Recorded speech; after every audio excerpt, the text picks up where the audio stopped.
Y bueno, desde aquí, desde la Placita Olvera, voy a saludar en esta tarde, porque también tengo que explicarles un poquito lo que estamos haciendo. Es muy probable que por cambios en el equipo, por circunstancias económicas, tengamos que reajustar tiempos y en lugar de esperarnos a la noche a hacer Sin Censura nocturno, lo hagamos a esta hora. Y por eso me da mucho gusto que los amigos de Sin Censura, que los que forman parte, los amigos y amigas, los hermanitos y hermanitas que forman parte de esta familia Sin Censura, digan presente para las mesas de diálogo, para la mesa de investigación contra Línea Sin Censura TV en este reacomodo. Y por ejemplo, le quiero agradecer a 3 amigos que ya están llegando a la mesa de diálogo.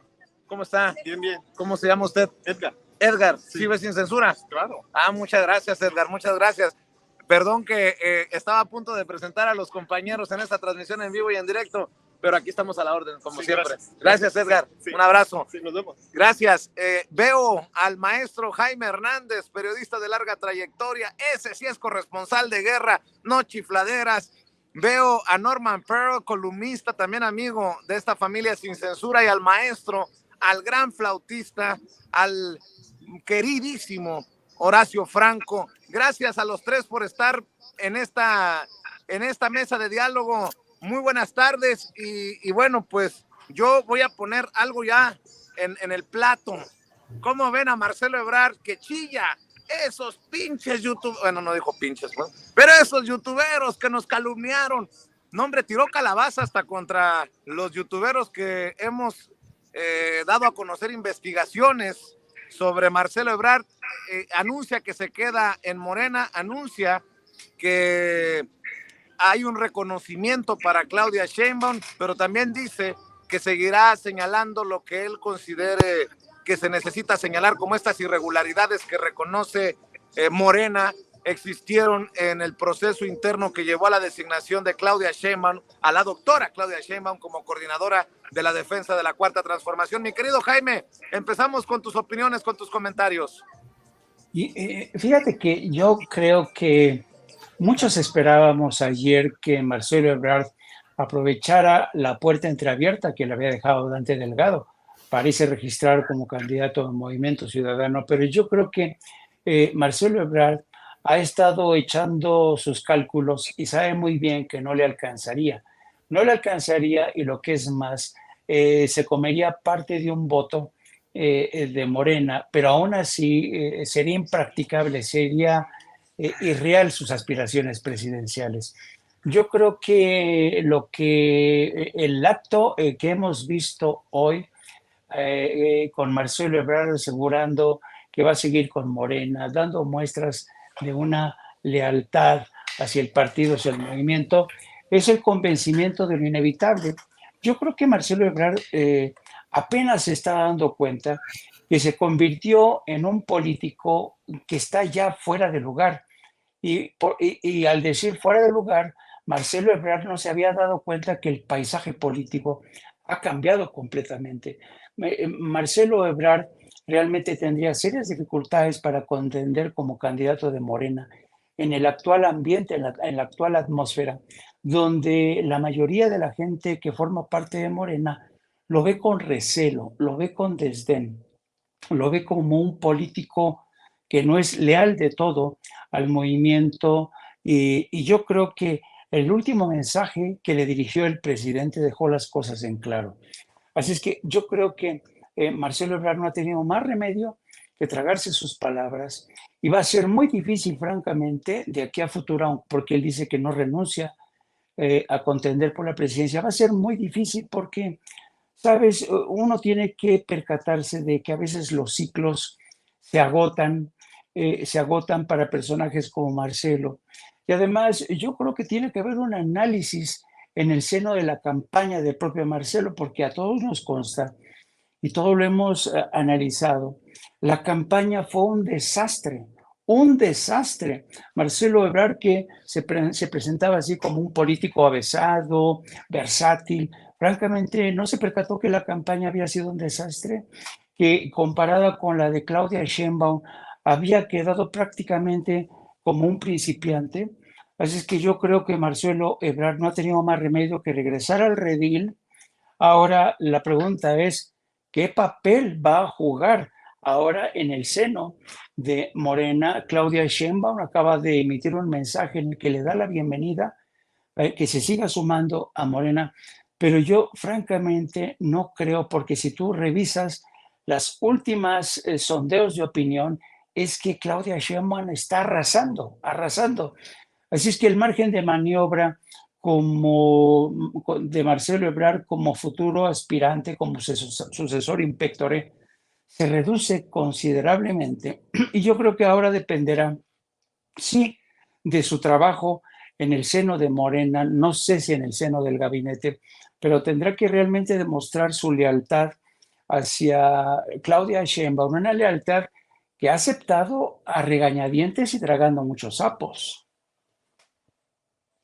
Definitivamente, Jaime. Y Norman Pearl, déjame preguntar también tus opiniones al respecto, porque ¿cómo trabajar entre aquellos, en el caso de Marcelo y sus aliados, que tiraron el carro completo contra el proceso de Morena, y aquellos que desde el interior del partido también lo tildaban de traidor? ¿Cómo ves este proceso? Para nada fácil, pero creo que también empieza a cerrar la puerta de algo que hacía mucho ruido. Ya se define que Marcelo no se va a Movimiento Ciudadano y que se queda en Morena, y que hay acercamiento entre Marcelo y la doctora Claudia Sheinbaum, Norman.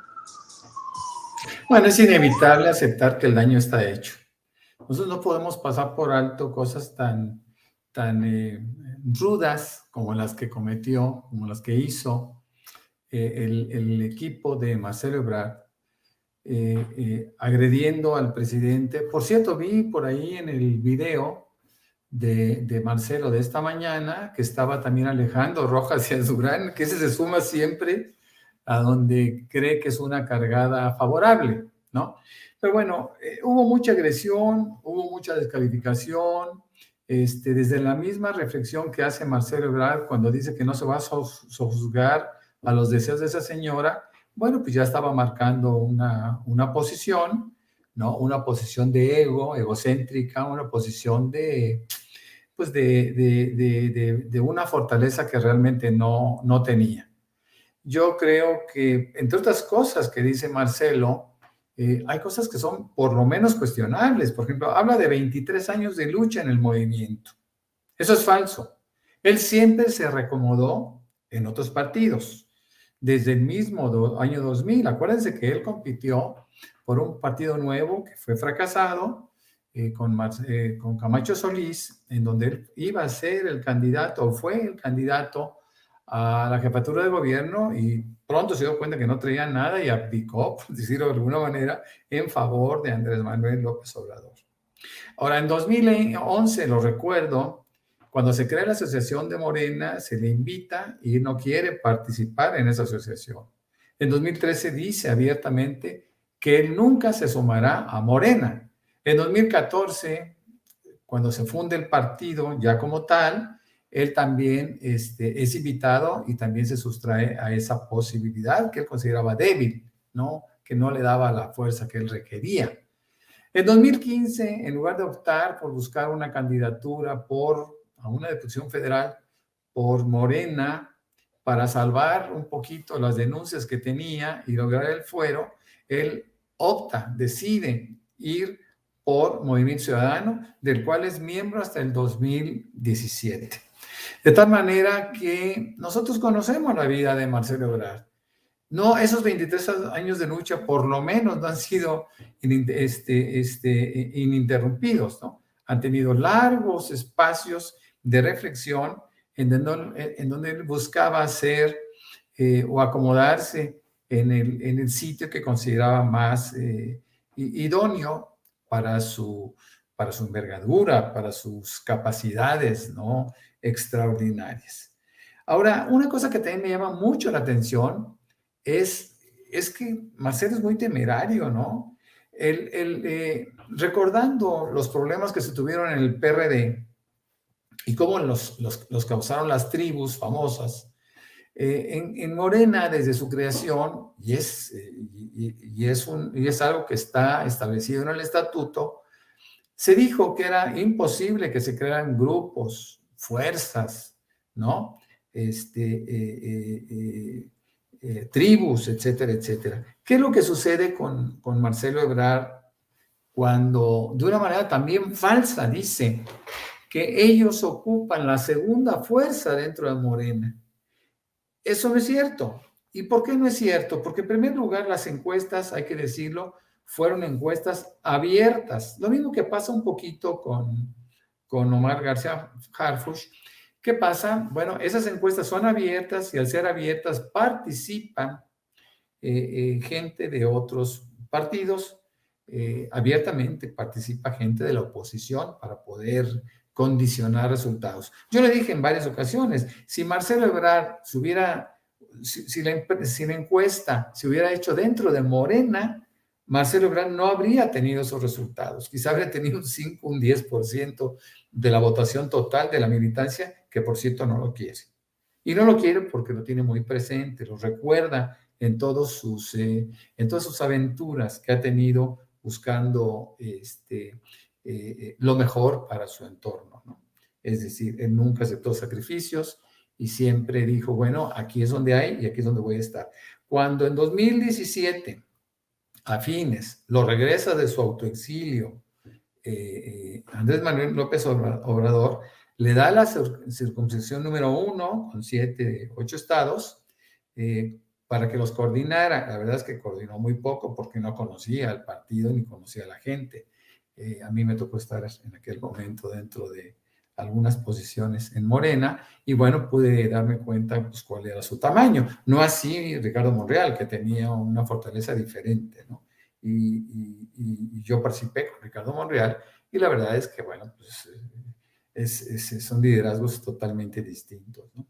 Me llama la atención la forma como se quiere acomodar Marcelo Ebrard en Morena ahora, en donde acepta de una manera muy tímida el liderazgo de Claudia Sheinbaum y que eventualmente sabemos que no va a respetar integralmente.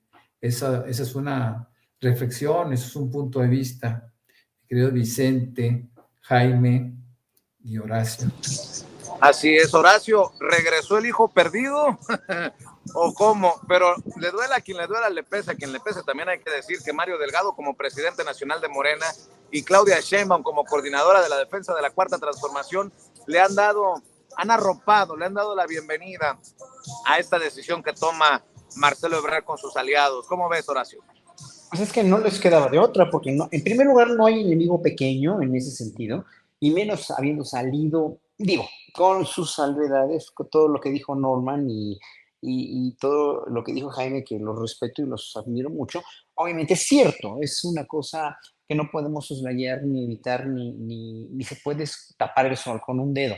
Miren, ahorita leyendo todos los comentarios de los tres chats, estoy leyendo todos, excepto uno que acabo de responder ahorita a Ana Madeleine Rivera, porque dice que nosotros somos los culpables por la fama, por la mala fama o las malas, la mala publicidad que se le ha dado a Marcelo. No, yo creo que uno cosecha lo que siembra. Fue por méritos propios, maestro. Claro, uno cosecha lo que siembra, pero miren, como portavoz de los ciudadanos, yo que no soy ni periodista, ni politólogo, ni nada más que un simple ciudadano, lo que les puedo decir, en verdad, es que viendo cómo piensan los ciudadanos aquí en el chat que tengo en este otro teléfono, de los tres chats, de los tres sitios de Sin Censura, no hay más que este comentario de Ana Madeleine Rivera, no hay uno en el que diga que qué bueno que se quede, que qué bueno que haya recapacitado, que qué bueno que Marcelo se quedó en Morena. Todo el mundo lo tacha de un traidor, todo el mundo dice que se vaya, todo el mundo dice que fue un error enorme, que ha sido un error enorme haberlo vuelto a aceptar, que por favor lo corran, bla, bla, bla, bla, bla. A ver, yo creo que hay que poner los puntos sobre las IES como ciudadanos conscientes que somos y que en un momento dado reconocer la trayectoria política, sí camaleónica, sí convenenciera, sí a muy su modo de Marcelo Ebrard, que sería criticable o no, porque todos tienen sus modos, ¿no? Desde el mismo presidente de la República hasta Claudia Sheinbaum, pasando por todos los políticos que conocemos, tienen sus modos. El mismo, Norman estaba ahorita muy acertadamente hablando de Ricardo Monreal. Le duela a quien le duela, le guste a quien le guste, bla, bla, bla. Ya sabemos todo lo que ha hecho, cómo se ha comportado un político como él, ¿no? O cómo se comporta Noroña, ¿no? Y nos gusta más cómo se comporta Noroña, cómo se comporta Citlali Hernández que otros políticos. Bueno, ok, cada quien tiene sus asegúnes, cada quien tiene sus conductas y sus maneras de reaccionar ante los estímulos, ante lo que uno quiere, ante lo que uno es y todo, pero no se puede tapar el sol con un dedo y Marcelo no lo podrá tapar porque como bien dijeron ustedes, el daño hecho está. Al haber un daño ya en la imagen pública, en la imagen política, en la trayectoria, que no es incólume, ya no es una trayectoria incólume por todo lo que pasó y todo lo que se vino a suceder, lamentablemente Marcelo ha perdido mucho más que en las encuestas. En las encuestas perdió mucho, sí. Si lo hubiera reconocido humilde y realistamente, hubiera sido otra cosa, porque no hubiera llegado a la necesidad de hacer esto, de ser esto que es ahora. Entonces, a mí se me hace no de tacharlo de traidor, ni que se vaya de Morena, ni nada, porque no es políticamente justo ni correcto, pese a todo lo que no hizo por Morena, que históricamente hablando lo mencionó y nos ilustró Norma de una manera muy cartesiana, muy bien fundamentada y muy bien planteada, pero finalmente ahí está. Trabajó por este país en el gobierno de Andrés Manuel López Obrador, fue un funcionario funcional para muchos de los aspectos que no, vuelvo a decir que no todos los de relaciones exteriores, por ejemplo, porque mucha gente en Cancillería no le gusta cómo trabajó y mucha gente muy bien, no posicionada, sino con mucho currículum de carrera, personal de carrera, de relaciones exteriores, no le gustaba cómo estaba manejando, no estaban de acuerdo por razones obvias y justas de la cuestión, de muchas cuestiones. Bueno, no voy a ahondar ahorita en eso, pero como alcalde de esta ciudad, como jefe de gobierno de esta ciudad perdón, no, alcalde, no, sino jefe de gobierno de esta ciudad, hizo muchas cosas muy buenas que a muchos nos gustaron mucho, hay gente que lo critica mucho, pero pongamos todo, por favor, en una balanza, ¿no? O sea, no se puede soslayar una carrera política tan brillante en muchos momentos, menos brillante en otra, pero finalmente muy funcional. Vamos a tomarla como una carrera muy funcional y muy, dijéramos, con un rumbo como él la quiso llevar, porque es un hombre inteligente, porque es un político contradictorio, porque no es ningún improvisado, como la señora Xochitl Gálvez, por ejemplo, ¿no? O Marco Cortés, o bueno, toda esta gente tan mediocre. Marcelo tiene todo menos ser mediocre. Entonces, en ese sentido, debemos de poner como que en una balanza qué podría pasar si Morena en un momento dado lo expulsa o qué si no, que si Claudia Sheinbaum no lo alberga dentro de su seno político para poder en un momento dado no nada más ofrecerle un cargo, sino finalmente no echárselo como enemigo. Para mí lo principal es que, como el día que estuve ahí en la Arena México, la unidad, la unidad, la unidad y más la unidad, creo que de Claudia Sheinbaum no se me hace más que inteligente, acuerdo y prudente ofrecer esa unidad haciendo lo que hizo con Marcelo Ebrard. Y con Marcelo Ebrard no le quedaba de otra, estaba en un callejón sin salida porque irse a Movimiento Ciudadano hubiera sido suicida y ahí sí lo hubiera tachado mucha más gente de traidor y no hubiera tenido, como las encuestas bien lo decían, no hubiera tenido más del porcentaje que tiene el muchacho imberbe, ¿cómo se llama? Samuel García, con su mujer en la villa, con su hijo cargado como un bulto, ¿verdad? Híjole, qué lamentable eso, verdaderamente. Pero bueno, no hubiera tenido mucho más aceptación que Samuel García y sabía que era suicida.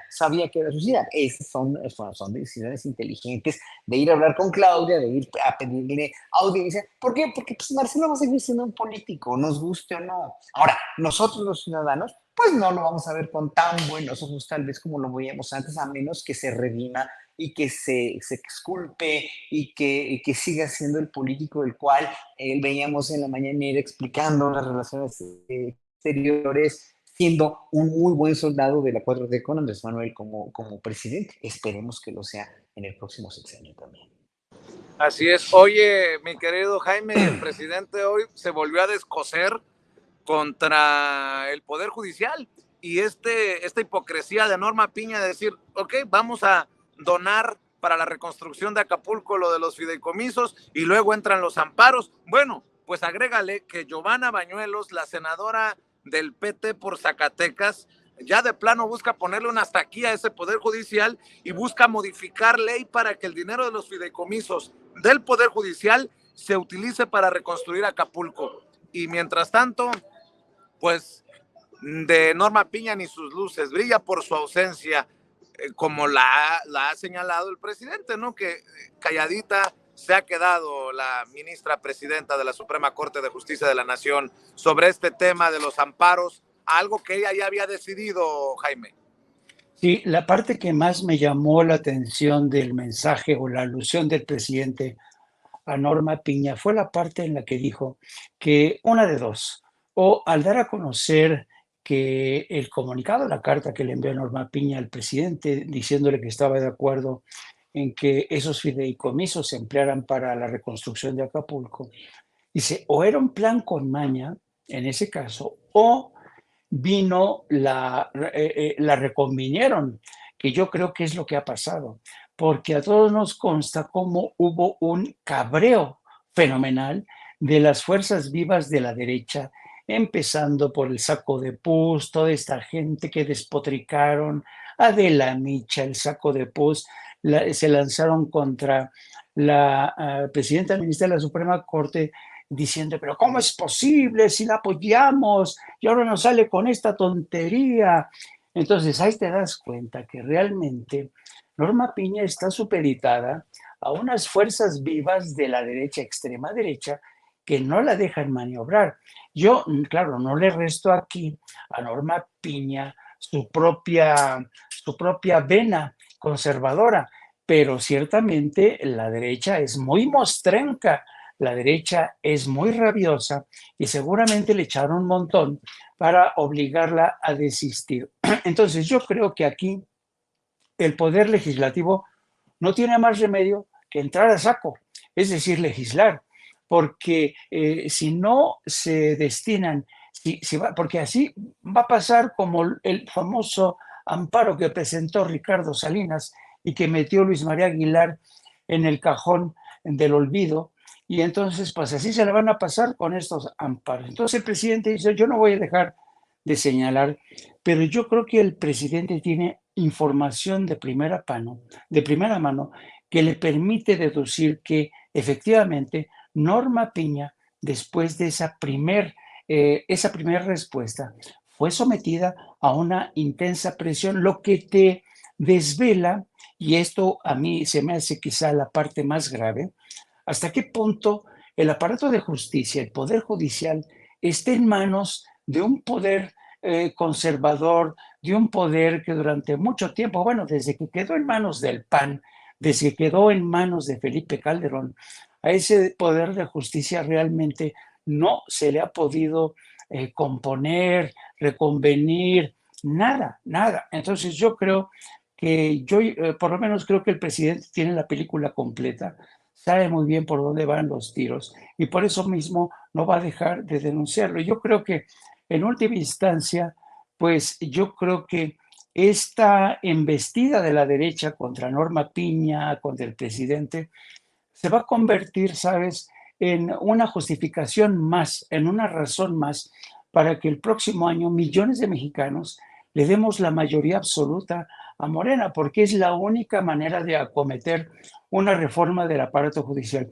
Y qué bueno que el presidente dijo hoy que él va a asistir una y otra vez, cuantas veces sean necesarias, para desnudar a este poder que prácticamente se ha gangrenado y son incapaces ellos mismos, fíjate, ya a estas alturas el Poder Judicial es incapaz de salvarse a sí mismo. ¿Por qué? Porque son muchos las fuerzas, son muchos los poderes que los han amarrado, que los están condicionando. Así es que yo no veo otra opción. O se reforma la ley o nos vamos al 24 con un plan C que permita implementar una reforma a fondo del Poder Judicial.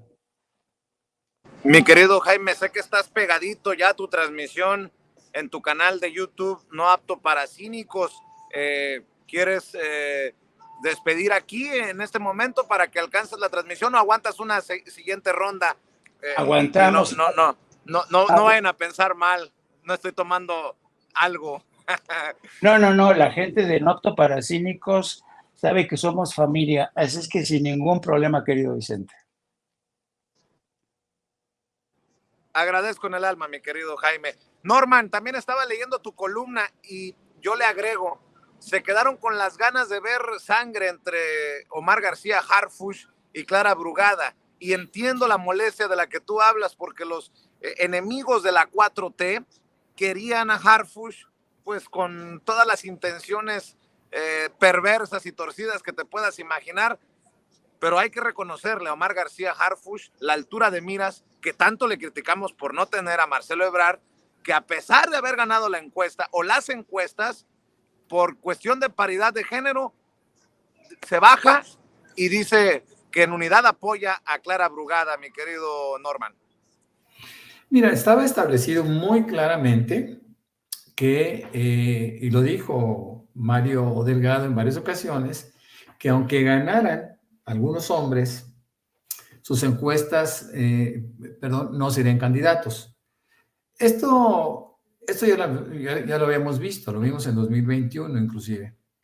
Pero, ¿qué es lo que sucedió? Pues que los partidos se salieron del script, ¿no? Ellos tienen un estatuto y de repente te dice, en nuestro caso, en el caso de Morena, podemos decir que es muy claro cuando se habla de encuestas, pero no se podía incorporar en aquel momento, no se pudo incorporar las disposiciones del INE que sacan recientemente. Ahora bien, todos sabían que se tenía que hacer un sacrificio, y esto evidencia algo, Vicente, maestro Jaime Hernández y maestro Horacio Franco, esto evidencia que todavía hay cierta debilidad en las candidaturas de mujeres. Hay pocas candidaturas de mujeres. Digo, no hay muchas Rocíos Nales o la misma Clara Brugada, ¿no? Para poder elegir libremente.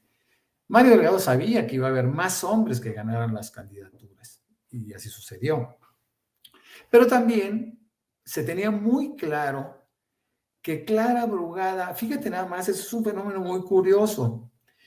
Clara Brugada ante Omar García Harfuch perdió sistemáticamente. Siempre estuvo arriba Omar García Harfuch. Tiene una tremenda popularidad, etcétera. Pero también hay que decirlo, es un fenómeno curioso, porque aunque Omar le ganaba con relativa facilidad, ya estamos hablando de 12, 13, 14 puntos, sistemáticamente en todas las encuestas, a Clara Brugada, los votantes, en virtud de que era una votación abierta a todo el público, a todo el pueblo, los votantes de García Harfuch, lo digo en el artículo, lo dije la semana pasada, eran de derecha.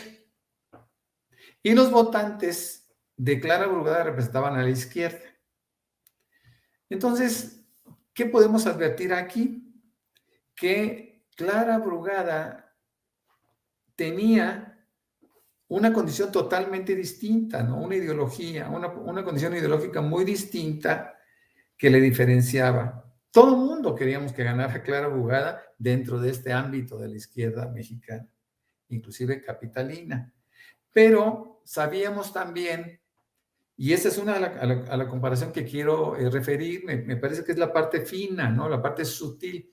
Cuando ambos eran cariados en las encuestas contra Taboada, por ejemplo, o contra otra persona del PAN, que es el PAN quien está manejando realmente las candidaturas de la oposición en este país. Bueno, ¿qué sucede? Pues que tanto Clara Brugada como Omar García Harfuch ganaban prácticamente en la misma proporción a sus adversarios. ¿Eso qué significaba? Que ya era otra pregunta. La primera pregunta es, ¿lo conoces? te simpatiza, y ahí entró la derecha. Entraba a la derecha y decía, sí, Omar, Omar, Omar. Querían a Omar como candidato. Pero después, cuando llegaba la pregunta que les hacían ellos mismos, ¿por quién votarías? O, por Clara Burgada o Omar García Harfuch o Taboada, se notaba que había una diferencia sustancial en favor de Morena, con cualquiera de los dos candidatos. Visto de esa manera, la candidatura de Clara Brugada desde hace mucho tiempo estaba cantada, y lo dijimos en alguna ocasión, porque el riesgo que se tenía con su elección o con su candidatura o con su designación era menor, prácticamente no existía, porque tendría el mismo resultado que habría tenido Omar García Harfuch, nada más que votado desde dos públicos diferentes, desde dos audiencias distintas, ¿no? Y bueno, el texto trata de resumir de una manera simple como Rocío Nale siempre encabezó y su candidatura, Javier May, el mismo Armenta siempre estuvo arriba en Puebla, Margarita González, que para mí fue un fenómeno, yo no la tenía considerada, y Eduardo Ramírez en Chiapas. Esas 5 candidaturas, para mi gusto, son gubernaturas. Ahora, Yucatán es un enigma. Yucatán no sabemos qué va a pasar con este personaje que le dicen el Guacho, aparentemente es muy popular y tiene grandes posibilidades.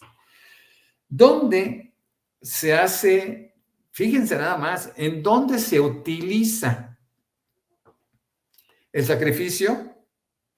Es en Guanajuato y en Jalisco. ¿Por qué? Porque aparentemente Guanajuato y Jalisco tienen menos posibilidades de ganarse. Entonces ahí, por ejemplo, Jalisco utilizan al 9º lugar, que es Claudia Delgadillo, que la conozco, es simpatiquísima, es una mujer muy agradable, ha estado en el PRI antes, muy, muy simpática, y bueno, yo creo que ella va a tener una campaña fuerte, pero vamos con las limitaciones de una debilidad aparente por parte de ella. No es el caso de esta, de mi buena amiga, ¿cómo se llama? Alma. Yo a Alma la conocí en la Junta de Presidentes. Yo representaba a Querétaro, sí, ahí en Guanajuato, y la conocí, una mujer extraordinariamente fuerte, muy agradable, muy seria, con un pasado ahí también medio saltimbanqui, pero una mujer inteligente, con muchísima fortaleza. Yo creo que Morena, y lo tengo que decir de esa manera, decide en función de estos dos personajes femeninos por una obligación de él, para poder darle cumplimiento a la disposición del INE, ¿no? Eso no es grato decirlo, pero yo creo que si sacrificaron a Sheffield y a Carlos Lomelí, que uno era el segundo, claro, los dos estaban en segundo sitio, y toman un tercer lugar y un 9º lugar, es porque Morena definitivamente decidió sacrificar esos estados. Ojalá que no sea así, ojalá que yo esté equivocado. Así es. Y Horacio, déjame preguntarte este tema que es delicadísimo, pero también muy triste. Tú como miembro de la comunidad LGBTI, dame tu opinión acerca del asesinato que el propio presidente también confirma en la mañanera desde Sonora del magistrade que fue asesinado, Osiel Baena. Todo parece indicar que fue asesinado junto con su pareja, un personaje en Aguascalientes que desde su trinchera pues también abrió brecha en esto del reconocimiento de una comunidad tan golpeada y también blanco de las estupideces que generaban violencia, hay que decirlo, por parte de personajes como Chumel Torres y Ricardo Salinas Pliego. ¿Cómo ves esta cosa que debe de ponernos en alerta a todos? Porque también los discursos generan violencia y termina un caso como este con una situación así y se le vienen a uno cualquier cantidad de cosas a la cabeza. Definitivamente un personaje polémico y vaya, trágico y triste final, Horacio. Bueno, mientras esas alertas de las que tú me hablas no sean alertas educativas a largo plazo y siga habiendo en México un machismo mala onda, enquistado en la población, machismo que está en la izquierda, en la derecha, en el centro, en la iglesia, pese a que en la iglesia pues es un reducto de la comunidad LGBT, pero desde hace siglos enteros, ¿no? Además que ahí lo quieren enmascarar muy bien y lo han logrado enmascarar, pues no tan bien ya, ¿no? Porque son muy, obviamente nadie puede darle stop, nadie puede reprimir a lo tonto sus instintos sexuales que son finalmente.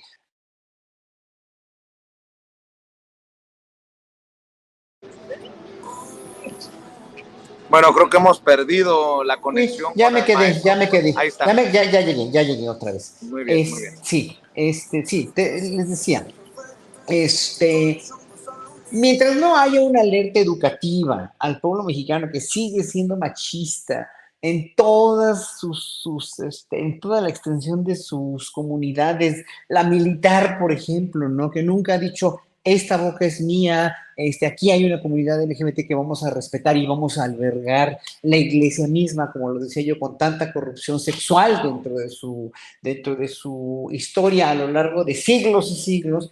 Pero ahora los mexicanos de izquierda o de centro, de derecha, tienen que entender que nuestra comunidad, la comunidad LGBT, ya no es una comunidad que se tiene que excluir dentro de la gama de cualquier comunidad. O sea, es más, aunque no es una comunidad, es gente, o sea, es gente que tiene todas las clases sociales, todas las herencias raciales, culturales, en el mundo. O sea, somos más del 10% de la población, aunque les cueste trabajo reconocerlo, y bueno, pues ahora sí que la única cuestión aquí con un crimen de odio como o si es un crimen de odio, que yo no sé si ya se aclaró o no, de dónde vino, o si fue un asesinato, porque bueno, yo nada más me quedé en lo de la mañanera, que oía a Rosa Isela, a la secretaria Rosa Isela decir que se iba a investigar, pero a mí me parece verdaderamente todavía extremadamente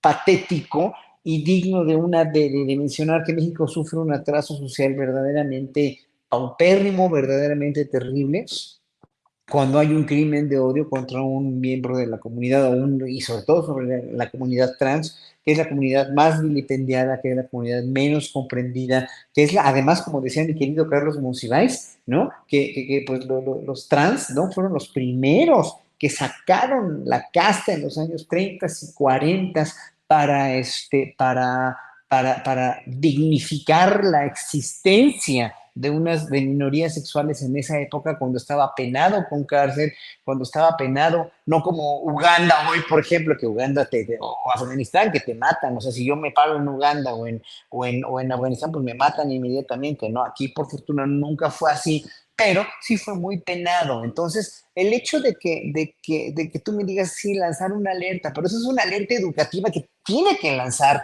primero que nadie las instituciones educativas, el gobierno a través de las instituciones educativas, y no tratarnos como si fuéramos una cosa aparte, ¿no? Y no, o sea, de veras, ya no tener miedo a salir del closet, o ya no tener miedo a mencionar que alguien es de una minoría X, porque finalmente seguimos con ese precepto de lo de incluirte en una minoría, como las mismas mujeres cuando dicen es que las mujeres sí, merecen lo mismo que los hombres. Claro que sí, pero claro, los hombres siguen siendo muy gandallas, y ahorita hay muchas alertas educativas para precisamente evitar ese machismo en contra de las mujeres. Pues la misma alerta educativa debería haber para finalmente cesar o empezar a construir una ideología educativa que comprenda las ideologías de género de una manera un poco más natural, un poco más finalmente, porque me van a decir los religiosos, incluso aquí en Censura me ha tocado también ver comentarios homófobos. No, pero es que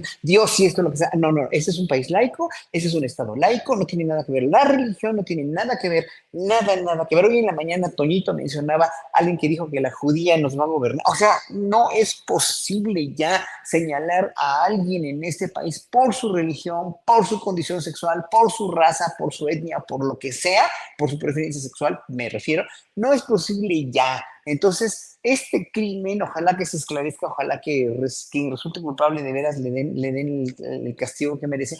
Pero aquí, pues la única alerta que yo sacaría en verdad sería una alerta educativa que venga del gobierno para que también vaya de las familias, aun por muy de derecha que seas, por muy verástegui que te llames a reconocer que nadie tiene derecho a criticar la vida sexual de nadie, porque hasta el mismo Papa Francisco lo ha dicho. Si no quieren entender eso, entonces van a estar escupiendo para arriba, van a seguir estando llenos de odio. Y nada más mi último, quería yo comentar una cosa que estaban antes de hablar de eso.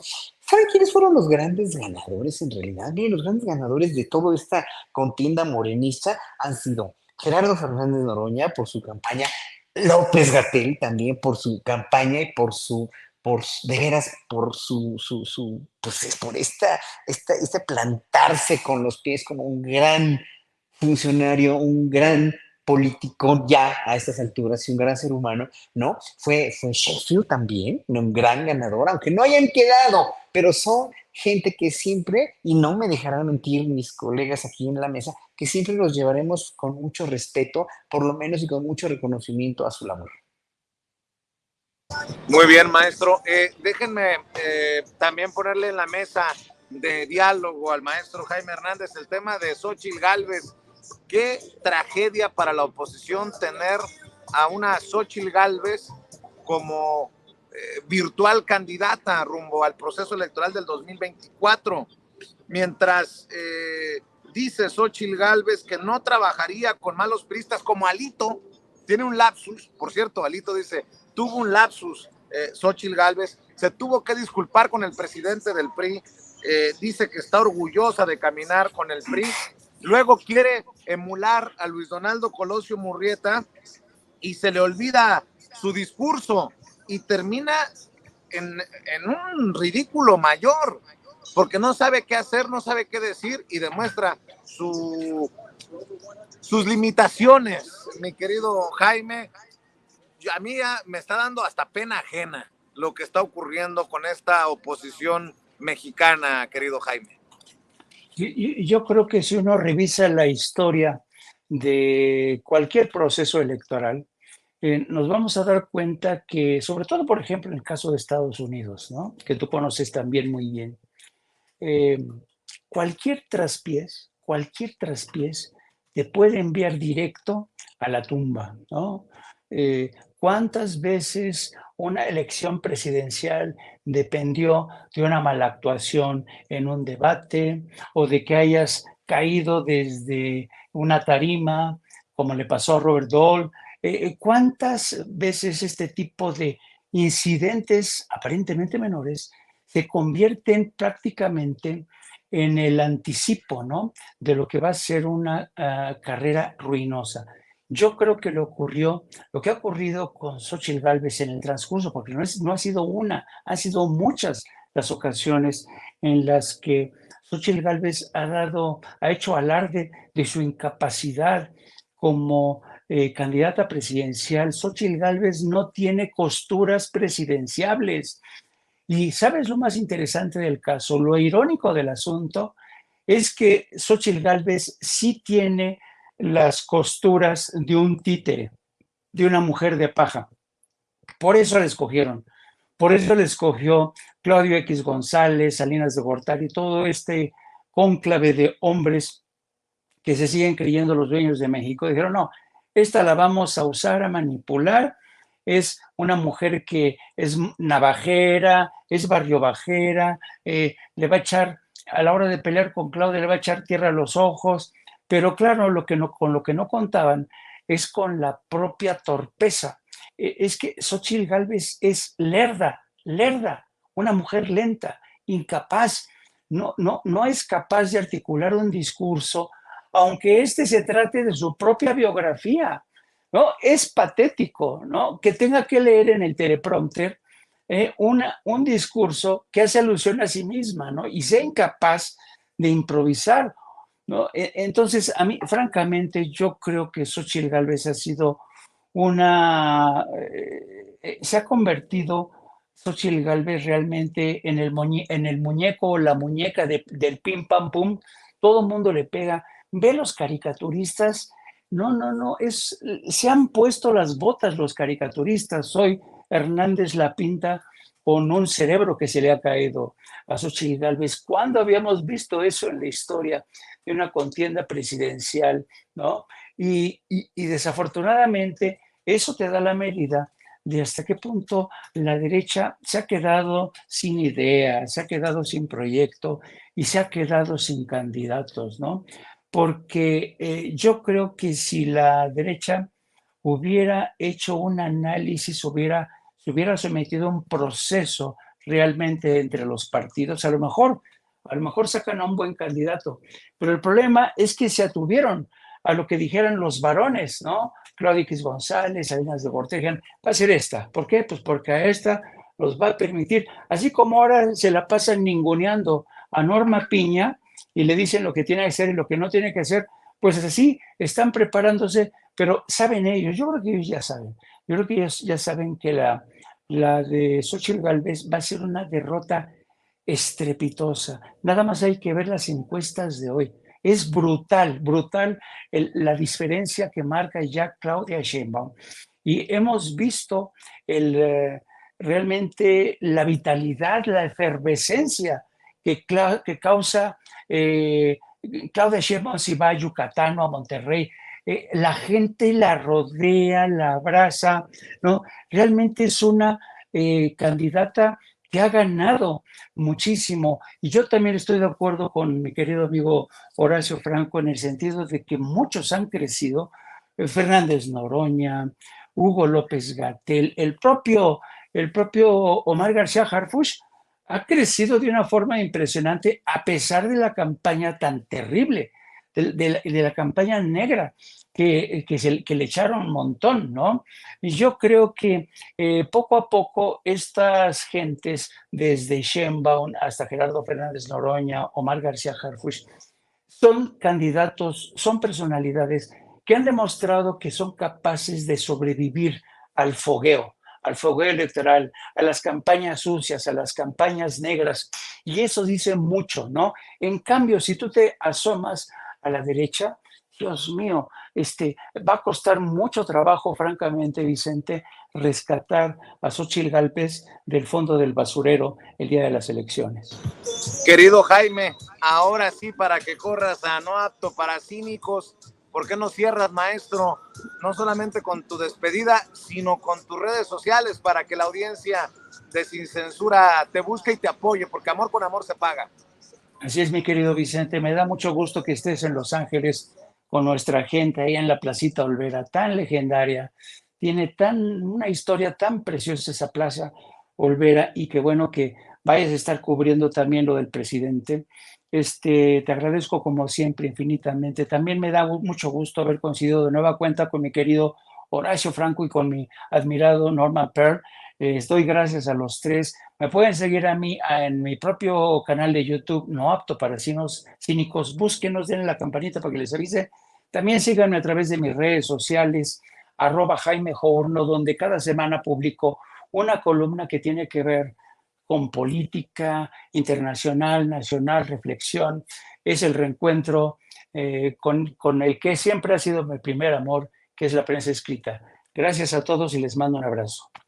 Gracias, mi querido Jaime, el querido Jaime Hernández, hablando con nosotros sin censura. Norman Pearl, ya escuchábamos las reflexiones de Jaime sobre Xochitl Gálvez, y del otro lado el presidente Andrés Manuel López Obrador dice, la que me va a relevar obtendrá más de 31 millones de votos, o sea, como diciendo, estoy seguro que Claudia Sheinbaum, a quien le di el bastón de mando, va a tener más votos que yo. Eso sí son palabras mayores, que vengan del líder histórico del movimiento de regeneración, de transformación de nuestro país, Norman. Sí, esta es una pregunta que hace muchos años era muy recurrente, cuando decían, bueno, es que el candidato Andrés Manuel López Obrador está a la altura de Morena, y yo les decía, no, Morena no está a la altura del presidente. Pero ¿qué sucede ahora? Efectivamente, Claudia Sheinbaum, todo parece indicar que ganará con una ventaja igual o superior a la que tuvo nuestro actual presidente, pero también hay que reconocer que una buena parte de esa popularidad y de esa intención de voto tiene mucho que ver con los actos de gobierno que ha tenido el presidente de la República, y todo el mundo asume también que Claudia Sheinbaum será quien le dé continuidad, una continuidad muy justa a los trabajos que iniciara este gran presidente que tenemos.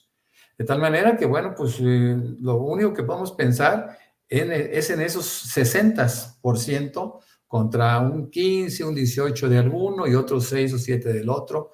Me parece que eso sería lo más justo, porque ese es el pensamiento del pueblo mexicano, ¿no? Así es como estamos pensando todos. Entonces, lo único que podemos pensar, reiterando esta palabra, es la posibilidad de que la 4T avance de una manera muy plena y que todas las expectativas que tenemos de carácter político, social, se puedan cumplir y satisfacer de una forma muy plena para beneficio de toda la población, mi querido Vicente. Para mí siempre ha sido un gusto estar en Sin Censura, estar en contacto con la audiencia, y un placer ahora, Vicente, es coincidir nuevamente con el maestro Jaime Hernández y con mi querido maestro Horacio Franco, que a través de las redes puedo entender por qué lo quieren tanto. Muchas gracias. ¿Dónde te leen, mi querido Norman? Bueno, yo estoy en X o X como Norman F. Pearl. Me encuentran ahí y me encuentran en Facebook. Y me pueden leer en diferentes portales que me hacen el favor de difundir mi columna. Mi columna se llama Poder Popular y se difunde en Noticias MX, en Reporte 32 MX, La Lupa MX y Los Reporteros MX. Muchas gracias. Te mando un abrazo, mi querido Norman Pearl. Gracias por estar aquí con la audiencia de Sin Censura. Y para cerrar, maestro, a ver qué te parece el tema que te propongo. El PAN dice designar a Santiago Taboada, el alcalde en Benito Juárez, como el candidato único para ir por la candidatura del frente opositor o del frente guango opositor, como le llama Gerardo Fernández Noroña, en la Ciudad de México. Pero responden desde el PRD y desde el PRI que aún no hay candidato. Peor aún, Sandra Cuevas dice que ella no se va a bajar, que ella sigue hasta donde tope. ¡Qué relajo, mi querido Horacio! Mira, porque estuve oyendo el discurso o el video que sacó este señor Marco Cortés, tan tibio, tan mediocre, pues es la misma, de veras denota un IQ verdaderamente, híjola, es patético, ¿eh? Perdón que lo diga así, yo no quiero que suene como discriminación ni para hombre ni para mujer, porque para mí discriminar a cualquier ser humano es terrible, pero tienen un grado oyendo a Xóchitl Gálvez, oyendo a Marco Cortés, es tan visible, tan evidente, tan obvia su carencia de inteligencia al poder hilar ya no digamos una narrativa política para el siguiente sexenio, para los siguientes gobiernos o para México o para la segunda mitad la segunda mitad de la década de los 20 en México hasta 2030, pero no tienen idea de nada, o sea, de veras no tienen idea de nada. Y no es que lance yo esto al vapor o lance esto como, no, a mí al contrario, yo no odio a nadie, ¿no? Y esta gente lo único que me provoca en verdad es una gran tristeza, porque cómo llegaron hasta ahí con esa mediocridad tan supina, con esa manera de no poder de veras, ya como político con tantos años de expertise como tendría esta señora Xochitl Gálvez, una congruencia para poder improvisar después de que o sea, imagínate, es como si a mí me entrevistaras, Vicente, que espero que pronto platiquemos en una entrevista sobre cuestiones ya más personales mías y musicales y de la cuestión de cómo llegué hasta donde estoy ahorita hablando contigo, con el gran Norman Pearl, que tanto quiero y admiro, y también con Jaime y con todo el público de Sin Censura, que en un momento dado no sé, o sea, yo nada más digo, ¿cómo es posible? ¿Cómo yo puedo hablar de mi vida sin ningún tapujo, sin ningún problema, pero esta mujer en un discurso que supuestamente ha dado muchos discursos como política, que es no pueda continuar con una trayectoria de vida de ella misma con un apagón del teleprompter es verdaderamente, no, ya no dijera patético, ya es triste, ya es muy triste, ya es una, una manera de veras muy evidente, muy obvia de ver que como dice Toñito, muy bien dicho, la peor enemiga de Xochitl Gálvez, pues es Xochitl Gálvez, ¿no?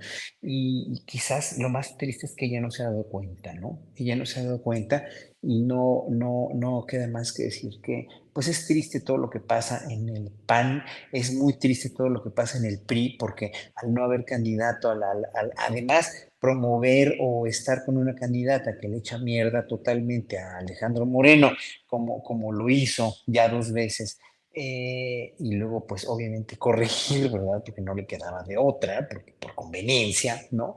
Y luego, no sé, el PRD dando patadas de ahogado, que es un partido que ya no existe más que son 4 chuchos, ¿no? Me da mucha pena, o sea, me da mucha lástima porque todo el sexenio, este sexenio se la han pasado queriendo dar golpes bajos, echar mentiras, en vez de construir un proyecto alternativo a la 4T que hubiera podido en un momento dado resarcir cosas que eran reparables, que eran resarcibles, que eran mejorables dentro del gobierno de Andrés Manuel López Obrador, pero como no vieron por dónde, porque en realidad Andrés Manuel venía, voy derecho, no me quito, y si me pegan me desquito, digo, con todos sus actos, ¿no? Nunca pegó ni se desquitó, porque nunca ha sido vengativo el presidente ni ha sido represor, pero en ese momento, en el momento en que dices, es que, ¿cómo no han tenido nada para contrarrestar todo lo que dicen que es de porquería la 4T, ¿no? Y el gobierno de López Obrador, cuando no tienen nada y cuando sacan estos videos o estas acciones tan pueriles, tan mediocres,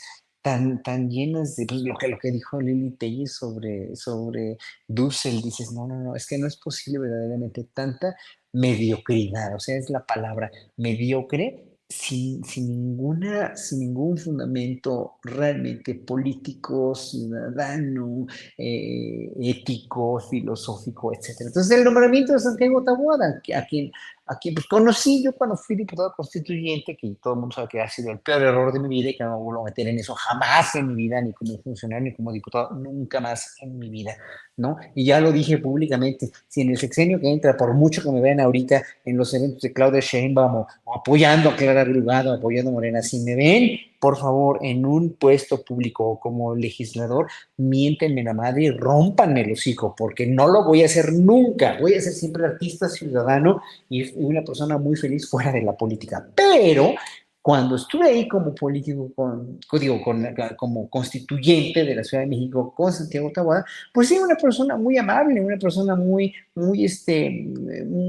dijéramos, sí, pero caras vemos, corazones no sabemos, hasta que no conocemos ya todo lo que supuestamente se dice que ojalá se pruebe ya y ojalá se tomen medidas y ojalá todas las acciones de la Fiscalía de esta ciudad de Bastián Godoy, quien ojalá que se quede de veras como procuradora, ojalá repita, ojalá la ratifiquen, ¿no? Saquen toda esta cosa que está pasando a la luz ya, con pruebas y con investigaciones verdaderamente inteligentes, brillantes y certeras. Ojalá sea así, ¿eh? Ojalá sea así, porque se lo deseamos al país, se lo deseamos al Poder Judicial en este país. Mi querido Horacio, ¿por qué no cerramos también invitando, maestro, a tus redes sociales, a esta audiencia tan activa? ¿Cómo no? Mis redes sociales son Horacio Franco en X y en Threads y Horacio Franco Flautista en Instagram y Facebook. Muy bien, pues maestro, a ti también te envío un abrazo y a ver qué día me presumes las pinturas que tienes ahí desde donde estás transmitiendo. Claro que sí, todos son pinturas que están aquí en mi estudio. Yo fui modelo para todas, ¿no? Me pintaron a ese que está ahí, que está diciendo, ay, ¿por qué de veras? ¿Por qué esos chilgalgos? Así, ese soy yo. Es un Jonás, me está tragando la ballena, me está llevando la fregada ahí, ¿no? De un oratorio que hicimos, una obra religiosa que hicimos en los 90s de un gran pintor amigo mío, Rodrigo Cruz, y luego tengo más retratos ahí míos, y bueno, ya les contaré poco a poco la historia de esos cuadros, pero pues muchas gracias por esta invitación siempre. Un honor estar verdaderamente con Norman y con Jaime, a quienes tanto quiero y admiro. Y contigo también, querido. Te mando un abrazo, Horacio, el mejor flautista de México, el maestro Horacio Franco, hablando con nosotros sin censura.